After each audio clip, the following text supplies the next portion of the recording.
अ, नमस्कार मित्रों।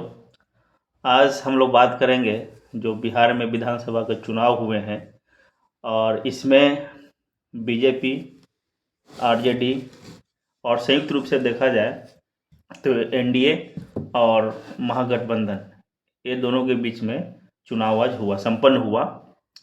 और हम जानना चाहेंगे हमारे सर से, त्रिपाठी सर से, कि इस चुनाव को सर आप बिहार के पॉलिटिक्स से, चूंकि आप पॉलिटिकल साइंस के खुद इतने बड़े विद्वान हैं, तो इस पूरे सिनेरियो को जैसे क्या देखते हैं सर? बिहार के विधानसभा चुनाव में जो नतीजे आए हैं वो बहुत चौंकाने वाले आए हैं, तो इसके बारे में आपका क्या राय है?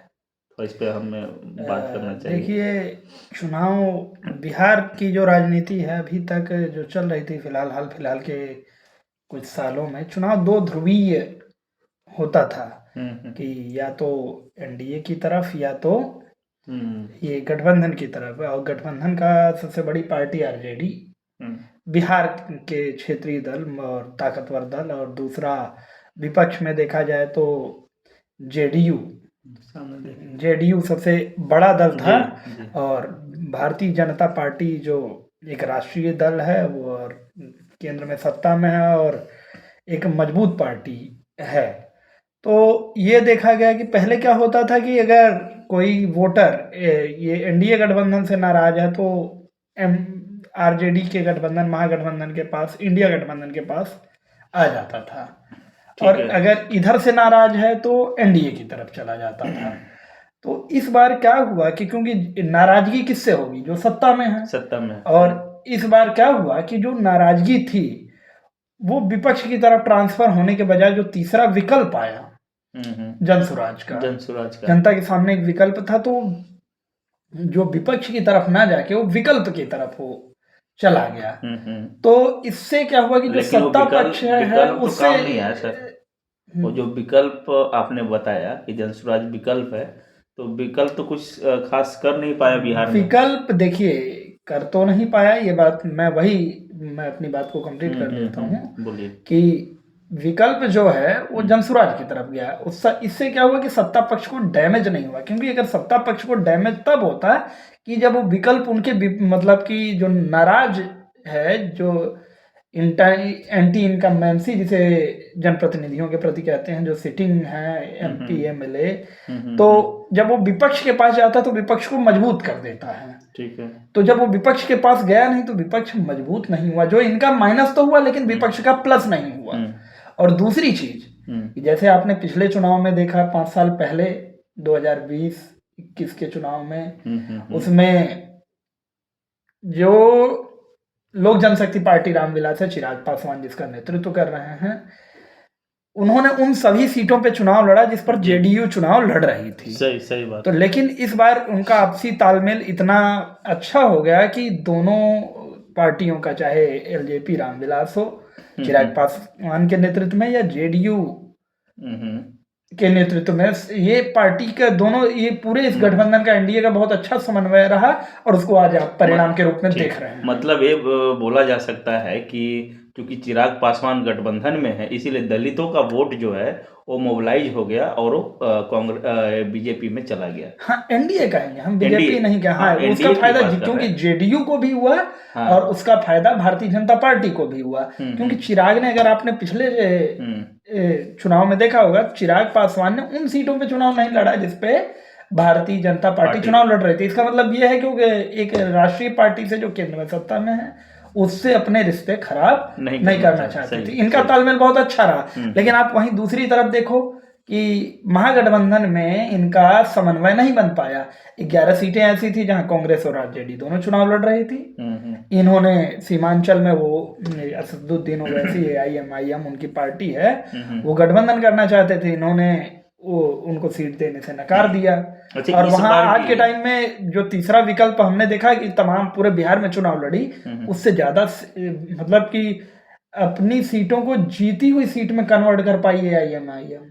तो वही है कि क्या ये इस बार भी तेजस्वी का बैक ही रहा कि वो ओवैसी को जोड़ नहीं पाई? अगर ओवैसी को जोड़ पाती अपने पार्टी में तो हो सकता था कि इससे ज़्यादा या इससे अच्छा स्कोर हो पाता।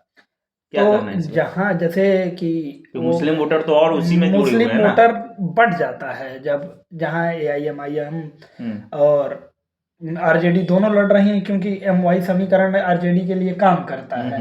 और आपने एक चीज देखी होगी कि पिछली बार 19 सीट पे IM चुनाव लड़ी, 5 सीटों पे चुनाव जीत दर्ज की, लेकिन 14 सीटों पर न तो AIM जीती और न आरजेडी उन सीटों पे जीती। 14 सीटों का जो डैमेज उसने किसको किया, डेंट किसको किया, आरजेडी को किया। तो इन्हें पिछले इलेक्शन से सबक लेना चाहिए था, लेकिन इन्होंने सबक नहीं लिया और उसका परिणाम आप रिजल्ट में देख सकते हैं। और ये एक चीज देखने को मिल रहा है कि अब इस बार का जो वोटिंग हुआ है वो जाति व्यवस्था या जात को लेकर नहीं है। देखिए, वोटर धीरे धीरे जागरूक हो रहा है। जब जिस तरह की सामाजिक व्यवस्था रही, जिस तरह के लोगों का, मेरा मानना है कि एजुकेशनल स्टैंडर्ड रहा, उसके हिसाब से, उस समझ के साथ लोग वोट करते हैं।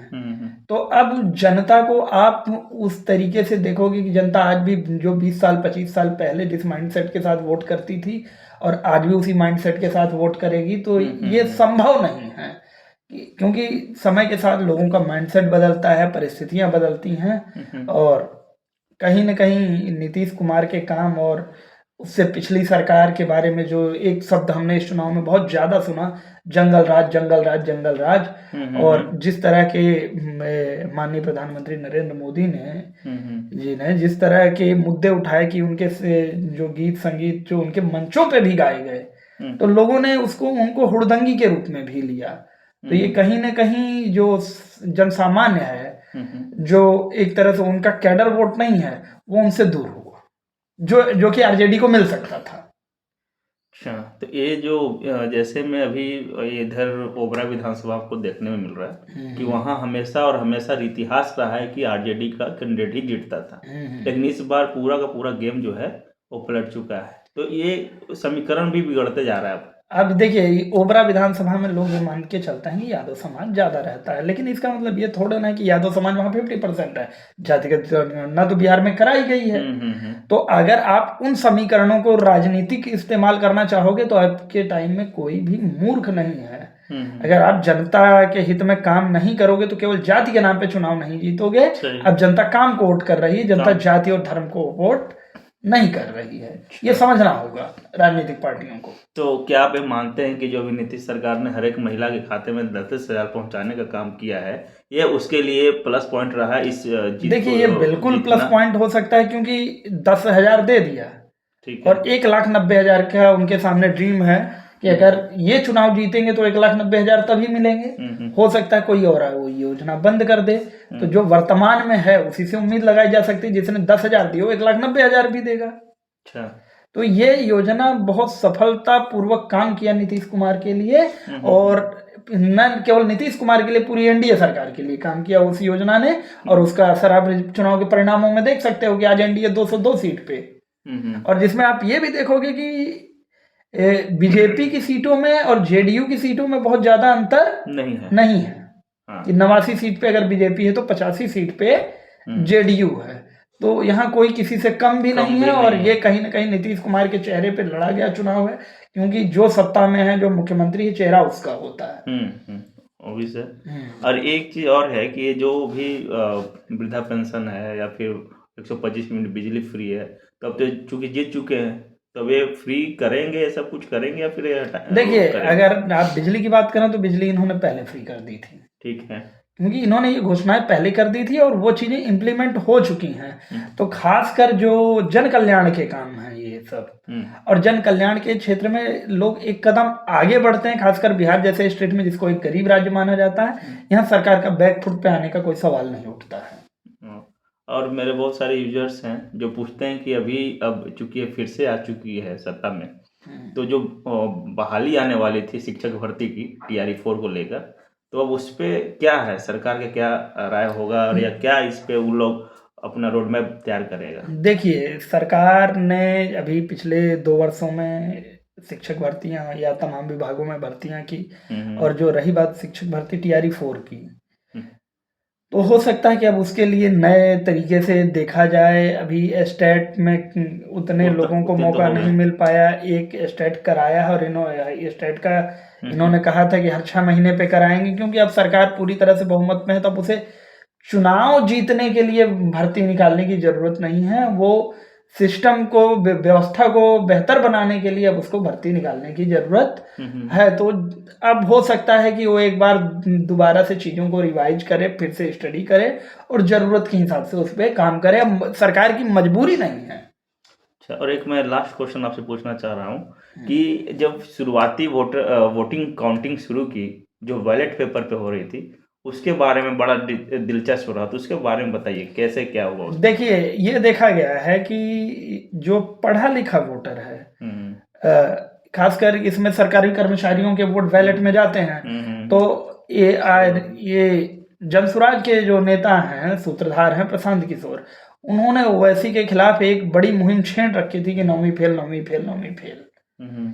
तो मुझे जो समझ में आता है कि जो पढ़ा लिखा वोटर है वो आरजेडी को एक मैच्योर पार्टी के तौर पे, एक सभ्य पार्टी के तौर पे इसके राजनेताओं को नहीं देखता और उनको एक विजनरी पार्टी नहीं मानता है। तो आमतौर पे इसका झुकाव आप देखोगे कि केंद्र में जो राष्ट्रीय पार्टी है, भारतीय जनता पार्टी या नीतीश कुमार की तरफ, क्योंकि आप जैसे अभी हमने चर्चा की कि इनके मंच पे जो गीत भी गाए गए वो हुड़दंग वाले और उसमें गोली बंदूक इन सब चीज़ों की बात की गई, तो पढ़ा लिखा समाज जो है उससे दूर होता है। और सरकारी नौकरी में जो लोग हैं जिनके बैलेट पेपर से वोट पड़े, क्योंकि इनमें वही लोग शामिल हैं कि जो कहीं ना कहीं इलेक्शन ड्यूटी में थे, इसमें खासकर टीचर्स हैं, तो वो लोग इन चीज़ों से थोड़ा सा तो मतलब दूर रहना चाहते हैं और ऐसे लोगों को शायद बाहर रखना चाहते हैं।